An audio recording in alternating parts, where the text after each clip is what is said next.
This definitely is a war of attrition. And I think what Russia is trying to do is trying to break the spirit and break the will of Ukrainians. And particularly when you think about hitting major infrastructure, electric infrastructure, water infrastructure in Ukraine during the winter, but also after the winter, after things have thawed out, it really is about inflicting pain on civilians. That's the voice of Kimberly St. Julian-Varnon, a PhD student in history at the University of Pennsylvania. She's today's guest on Press the Button, a Plowshares Fund podcast dedicated to nuclear policy and national security. And now here are your co-hosts, Tom, Collina, and Lauren Billet.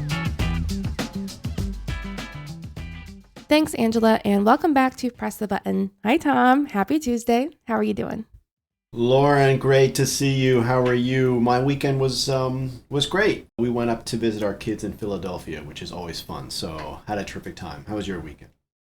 That sounds like a lot of fun. My weekend was nice. We had a 3-day weekend to honor Martin Luther King Jr. And so I just want to take a moment on behalf of both of us and say that it is a wonderful time to honor and remember Dr. Martin Luther King Jr.'s legacy by giving back to our own communities and advocating for justice and equality. And our grantees and community are doing this constantly. So I'd like to take a moment to thank them and my colleagues here at Plowshares Fund for their efforts and commitments. So, Tom, what do you have lined up for us on the nuclear front? Well, last week, U.S. President Joe Biden, Secretary of State Antony Blinken, and Defense Secretary Lloyd Austin met with their Japanese counterparts to begin implementing Japan's new defense strategy. The new security posture in Japan will lead to a 56% increase in that nation's military budget.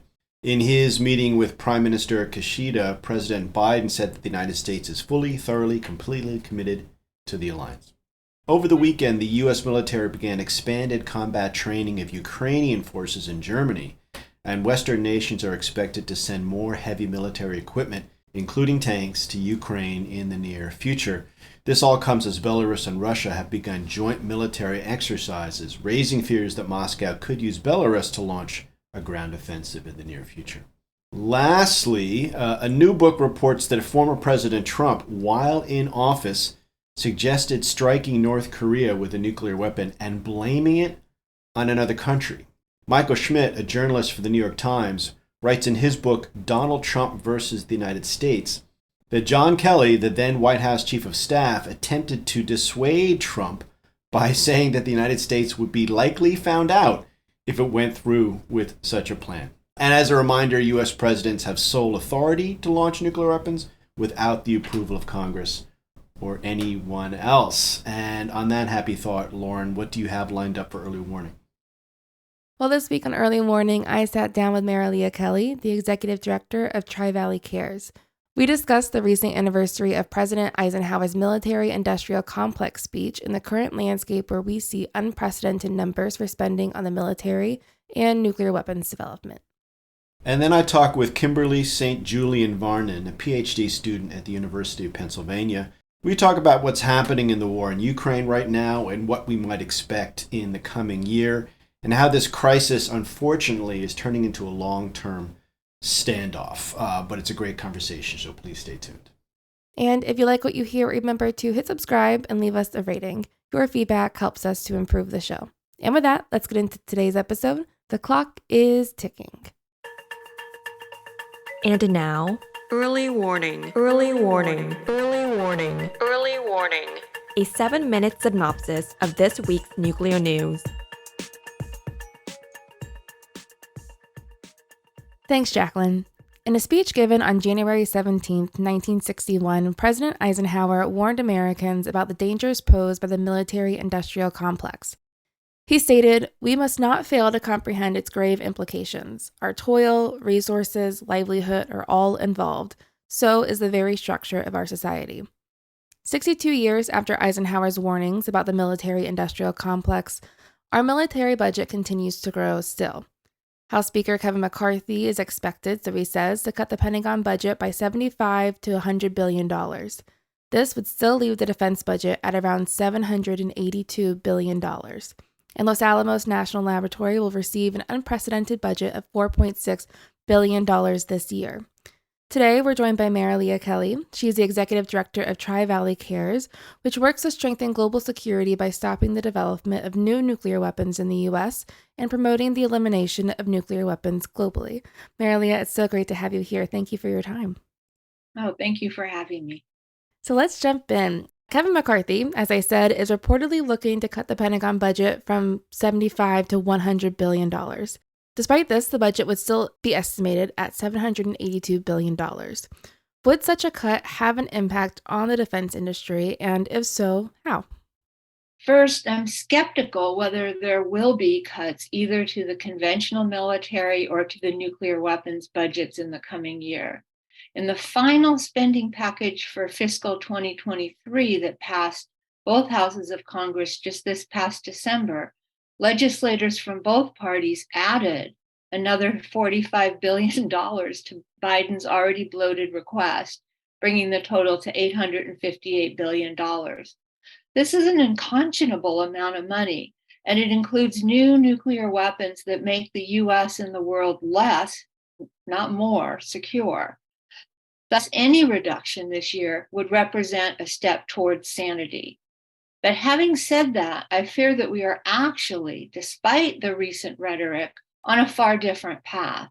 While no one really knows how the coming year is going to shake out, I'm concerned that the military budget will increase once again, and the real target for cuts by the so-called hard right will end up being to social programs. I should note that the fiscal 2023 spending bill funded a new nuclear weapons program called the Sea-Launched Nuclear Cruise Missile that the Biden administration made clear it did not want. This example is part of why I believe that the members of Congress who pushed through that money for a new warhead are not going to restrain themselves in the new Congress. However, I see some glimmers of light. This coming year can become a time of building toward a different vision of security, one that recognizes in particular that nuclear weapons are part of the problem and not an answer. We all witnessed Russian President Vladimir Putin's nuclear saber rattling. This has laid bare the myth that nuclear weapons prevent war. It is crystal clear that Putin used Russia's nuclear stockpile to undergird his invasion of Ukraine. Thus, the ultimate answer to real security for the world is not more or more sophisticated warheads for the 9 countries that have nuclear arms. It is their global elimination. Now, Los Alamos National Laboratory will receive $4.6 billion in funding this year. In what ways does our country's spending on nuclear weapons impact our collective efforts to prevent nuclear proliferation? Indeed, the NNSA's, that's the National Nuclear Security Administration's, overall budget for nuclear weapons activities is spiraling out of control. At the Livermore Lab in my backyard, 88% of its funding is entirely devoted to nuclear weapons activities. The Los Alamos Lab, which you mentioned, is another example of bigger budgets that throw fuel on the fire of arms racing. And yes, that money will harm our collective efforts to stem nuclear proliferation. I'll touch on 2 ways. First, the US example of creating new warheads with new military capabilities and upgrading its nuclear bomb plants has become a catalyst for other nuclear-armed countries to decide they too will modernize their stockpiles. Presently, all 9 nuclear-armed countries have announced new nuclear initiatives that threaten life on this planet. Second, it's not just the obscene dollar amount that the US is spending that constitutes the threat. The programs this money is enabling are the deeper threat. For example, the rise in funding at the Los Alamos Lab you noted is tied directly to the government's plan to expand production of new plutonium bomb cores called pits from 11 or fewer per year to this far-flung scheme to manufacture 80 or more per year. These plutonium bomb cores will be expressly for new nuclear warheads. Livermore Lab here in the San Francisco Bay Area is lead lab for creating the first of the new warheads that would be manufactured with new plutonium pits. The manufacturing sites would be Los Alamos in New Mexico and the Savannah River site in South Carolina. but other weapon sites across the country are an integral part of this scheme. A new Government Accountability Office, or GAO, report on pit production, released on January 12th, highlights how the NNSA plan to expand pit production relies, that's a quote, relies on programmatic support, not at the production sites alone, but also at other sites, namely Livermore Lab in California, the old Nevada test site, Kansas City plant, Pantex plant in Texas, and the WIMP dump site in southern New Mexico. The facts in this latest GAO report underscore that the NNSA is going full bore forward with plans for expanded pit production without first conducting any nationwide review, including of its potential environmental harms. My group, Tri-Valley Cares in Livermore, along with Nuclear Watch New Mexico, the Savannah River Site Watch, and the Gullah Geechee Sea Island Coalition, are presently suing the government over its refusal to conduct any program-wide review before embarking on these plans. It's heartening to me, really, to see that the government's premier watchdog organization, the GAO, has reached a similar conclusion, albeit by using its own investigation and auditing lenses.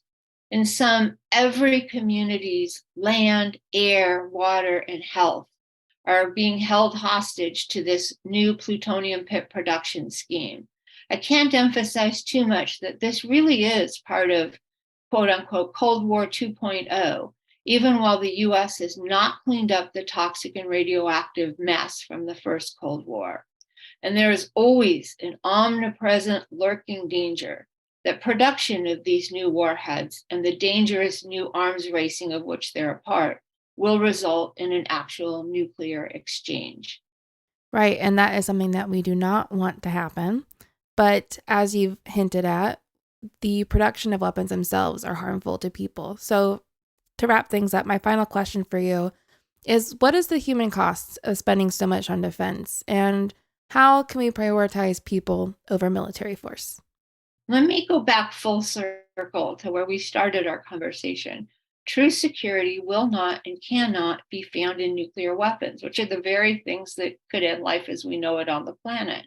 We, the people, have been hoodwinked by the military-industrial complex that so alarmed President Eisenhower and led to his 1961 speech that you started with.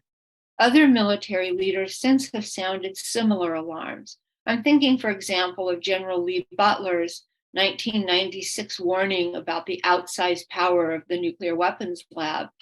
That was followed by his clarion call for global elimination of all such weapons. And of course, I think back also to the prescience of Dr. Martin Luther King Jr. and his vocal opposition to nuclear weapons beginning in the 1950s and continuing until his untimely death in 1968. It's heartening that probably you and I together, over a beer, could go on for hours listing such great heroes and sheroes like Coretta Scott King, who marched to end nuclear testing. The voices have always been there. New voices are rising. New wisdom is coming to the forefront. I think ultimately we will prioritize people over bloated weapons budgets and nefarious military contractors by building a movement. The International Treaty on the Prohibition of Nuclear Weapons is one such growing movement. The Poor People's Campaign is another shining example. The ultimate answer to putting people first is that it's done by building a movement that promotes an unstoppable idea of justice that takes hold and becomes an irresistible force for change. It's really together that we win greater peace, justice, and environmental sanity. We need to continue to support each other, and we can do this. Amen. Thank you for that, Marylia, and thank you for your time. Hi, I'm Jacqueline Shing, the Communications and Marketing Specialist at Plowshares Fund. We work tirelessly to reduce and eventually eliminate the dangers posed by nuclear weapons, and we're able to do this because of the generosity of supporters and listeners like you. 100% of your tax-deductible gift will be used to support the smartest people with the best ideas. Go to plowshares.org/donate today, and thanks for listening.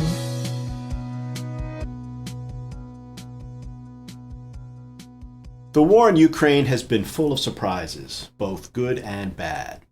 The Russian invasion itself was a surprise to many, and then came Ukraine's brave defense of Kyiv. Then we had Russia's repeated nuclear threats and Ukraine's counteroffensive in the fall. Now, as we approach the 1-year mark, many are surprised that this brutal war has gone on this long, and there is seemingly no end in sight. Over the last few months, the Ukrainian army has been steadily regaining territory, while Russia has suffered significant defeats. Western support remains strong, with more money and weapons on the way, yet Russia has a significant advantage in terms of population and is digging in for the long haul. Both sides are sustaining huge losses, but neither is backing down. So what can we expect in 2023, and how long might this war last? To help us understand the situation, today we are joined by Kimberly St. Julian-Varnon. She's a PhD student in history at the University of Pennsylvania, where her work focuses on Russia, the Soviet Union, Central Asia, and East Germany. Kimberly, great to have you back on the podcast. Thank you for having me. So, here we are almost a year into the war. Give us your sense of where things stand right now. Right now, I see a lot of fighting. It's still predominantly in Luhansk and Donetsk Oblast. So thinking of the eastern part of Ukraine's border along with Russia. So a lot of the fighting right now is localized to that area, which is also in total, the Donbass region is what Russia illegally claimed and annexed in September of 2022. That's where we've seen a lot of the fighting, but it's also where a lot of the fighting was in the hot war from 2014 to February 2022. So in some ways, it seems like a stalemate in that they're still fighting in those regions. But Russia has claimed more of southeastern Ukraine, so they have made some inroads there. But right now, it's just a grind. Now, the United States and NATO have been providing major support to Ukraine, which has kept Kyiv in the war, but has not been enough to lead to the defeat of Russia. Do you see this dynamic changing over time, or do you think the United States will continue to limit its military support by concerns about nuclear escalation and other Russian escalations? I do think the United States will continue to limit its engagement mostly to providing arms, humanitarian aid, but also they're floating the idea of bringing in Ukrainians to train in the United States. But I think that's as far as the United States will go, mostly because Biden from day one has said that he does not anticipate and will not participate in a direct toe-to-toe fight with Russia. But also now that the Republicans have taken over the House, Biden does not have necessarily the same amount of political capital that he did when he had a Democratic-controlled House and Senate. Finally, Biden also used a considerable amount of political capital in getting Brittany Griner freed from Russian custody. So I think all of that works towards seeing the United States continue to do what it does in terms of providing aid. But the amount of aid and help that we've seen going to Ukraine, that could decrease depending on how the House Republicans behave. So let's talk about the new Congress, Republican control of the House of Representatives. Some of those members openly critical of the level of U.S. support for Ukraine. What kind of impact do you think the new House will have on the war in Ukraine? It was worrying to me, honestly, because you have so many members of the congressional Republicans who have been very vocal about not wanting to continue American support to Ukraine, but also trying to force Ukraine to come to terms with some type of peace agreement with Russia. That's coupled with the fact that many House Republicans have been incredibly negative of NATO and our involvement in NATO going back to 2016. So those two things taken together, I don't think bodes well for a high level of support for Ukraine in the House in terms of the Republican Party. But on the other hand, you have the Senate, which I think has been a little bit more supportive, including the GOP has been a little bit more supportive for American aid to Ukraine. So I think a lot of that depends on the dogfights we're going to see over the next few months in terms of budgets. Now, we might see more debate, as you say, over budgets, but do you think, given the House's position, as you say, given strong Senate support and, of course, the White House's support, in your view, is there a risk to continued U.S. funding for Ukraine? I don't think there's a risk in terms of the United States cutting off aid, but I do think there is a possibility that there will be less aid going to Ukraine. as we're facing economic downturn and, budgets are going to be getting smaller, I do think we could see a decrease. Now, one of Russia's main strategies, it seems to be, is to try to split the West's support for Ukraine. We see this in the energy policy that Russia's been pursuing, sort of floating ceasefire proposals. Do you expect the West to stay united in support of Ukraine? And if so, for how long? So Russia has been very good at trying to drive a wedge between the West and, long-standing. This is Russia when it was part of the Soviet Union. This has been a big goal. And really, I think it comes down to how long can Europe stay warm and how long can Europe deal with, some of the economic slowdowns, because Russian oil and gas is cheap. And we've seen Germany and most European countries have decided to cut off Russian oil and gas, but that could change depending on if there's a new German chancellor, and political turnaround in France. So I think right now, and for the short-term future, I do see a united West. But I think as this war continues to go on into its second year, possibly, you could start seeing fracturing and wanting to bring Ukraine and Russia to the negotiation table because it makes it easier for the European Union to get out of it. And if this war does continue for years as a war of attrition, who ultimately has the greater staying power? Who's going to be standing last, the West or Russia? I've thought about this. I think both. I think that Russia will survive this war. The question is, will Putin's Russia survive this war? And honestly, from what I've seen in Russia, there's a good chance it will. This war is not affecting most regular Russians the way it's affecting Ukrainians and the way it's affecting a lot of European countries like Hungary and Poland, who have a large amount of Ukrainian refugees. So I think this is one of the scary things we have to accept is Russia will survive this war. And we need to think about what does it mean for a post-Ukraine war Russia to be part of the international system. So let's talk about that. How and under what terms do you think, assuming this war ends at some point, that Russia could be reaccepted into the Western world? I think that the war should end with Ukraine being sovereign and, territorially intact. But I draw on earlier examples from 2014 to 2012 before the Russian invasion. And you had the dealing with the agreements between Russia and Ukraine over Luhansk and Donetsk that were trying to be enforced under Angela Merkel in terms of allowing Russia to keep Ukrainian territory. So the question, I think, becomes, how long will Europe provide military aid to Ukraine? Ukrainians will fight to the last Ukrainian, but that doesn't necessarily mean they'll be able to fight the way they've been fighting without the continued significant support from the West. Russia can end this war any day.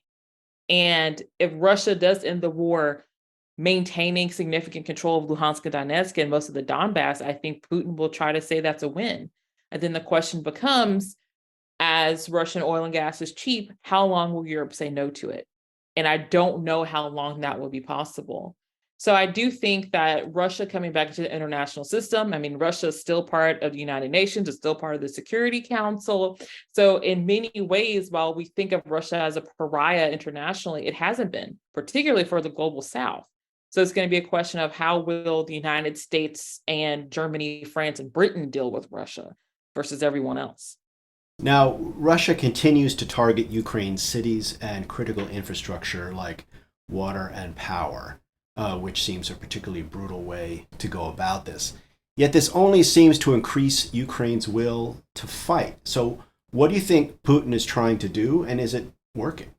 This definitely is a war of attrition. And I think what Russia is trying to do is trying to break the spirit and break the will of Ukrainians. And particularly when you think about hitting major infrastructure, electric infrastructure, water infrastructure in Ukraine during the winter, but also after the winter, after things have thawed out, it really is about inflicting pain on civilians. But it's also because Russia, compared to its imagined, might at the beginning of this war, Russia still does not maintain a lot of Ukrainian territory, doesn't maintain most territory outside of the Donbass. And so this is what Russia is able to do. It can't control that territory, but it can continue to make civilian life harsh and also try to turn opinions against Zelensky and his administration, how they're handling things. So this keeps Ukraine unstable. And that is a key, I think, is a key strategy that Russia's been using, and it will continue to use. But ultimately, does it serve Russia's purposes, or does it just make Ukraine more determined to fight? I think it makes Ukraine more determined to fight. And I think if we think about the way Putin described the initial invasion and his thoughts on it, they really thought and believed in this myth of the Russian-speaking, Russian-loving Ukrainian. And they've been proven wrong. So I think what we're going to see is Ukrainians will continue to fight. They'll continue to deal with cold and not having water as long as they're able to maintain their territory. So in the end, it's going to hurt Russia. With no end to the war in sight, some in Washington are arguing that the Biden administration should be more forcefully urging Ukraine to negotiate with Russia to end the war. How do you see this? The issue is when you call for negotiations with Russia and with Ukraine, you have to understand that these two countries aren't necessarily coming to the negotiation table equally. Russia can make tens of dozens of demands on Ukraine because it's invaded Ukrainian territory. So Ukraine demands and requires that it remain territorially intact.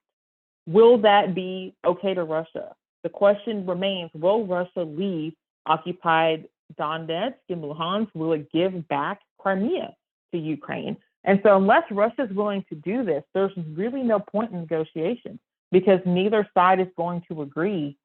I don't necessarily think that these calls for negotiations are helpful. They're not operating under a realistic understanding of the demands that Russia is going to put on Ukraine and what Ukraine is willing to do. And Ukraine is not willing to violate its territorial sovereignty. And I think the Biden administration would agree with you on that. And the Biden administration, I think, is not or does not appear to be overly pressuring Ukraine. At least not at this point where it seems, as you say, there's not much prospect for negotiation. But do you imagine at some point in the future, for example, if Ukraine were to appear to possibly have some success in taking it back Crimea, for example, that U.S. and Ukrainian war objectives might diverge and that we might see more of a conflict between the United States and Ukraine on the issue of negotiations? I think so. So far from what I've seen, the United States is supporting Ukraine in terms of maintaining its sovereignty in the Donbass. But it seems that not just America, but most of the EU countries are operating under the assumption that Crimea is a non-negotiable, recognizing that Crimea has been annexed by Russia, and it does not presume that Ukraine will try to take Crimea back. So I think that understanding from the West does kind of dovetail with Ukraine's demand to remain territorial sovereignty, and also that includes Crimea, which is Ukrainian. So I think that could be where we could see some conflict between the EU and the United States and Ukraine in terms of military objectives. So, Kimberly, last question for you. What do you think is the best we can hope for in Ukraine over the rest of this year? This year, I'm really focusing on the spring and summer. A lot of military analysts are thinking that we will start seeing a massive call-up and further recruitment in Russia for approximately 500,000 more recruits. So you're going to see a large amount of Russians crossing into Ukraine to continue this war. So I think it's going to be a very brutal spring and summer. What I do hope is that the United States and the West will continue to support Ukraine because Ukraine has fared significantly better than they thought Ukraine would. But I see this war continuing to be a war of annihilation and a grind for the next few months until a significant opening is made in terms of Ukraine and a Ukrainian offensive or Russian offensive. It seems to be that's what's going to happen. Kimberly, thanks so much for your time and best of luck in your studies. Thank you.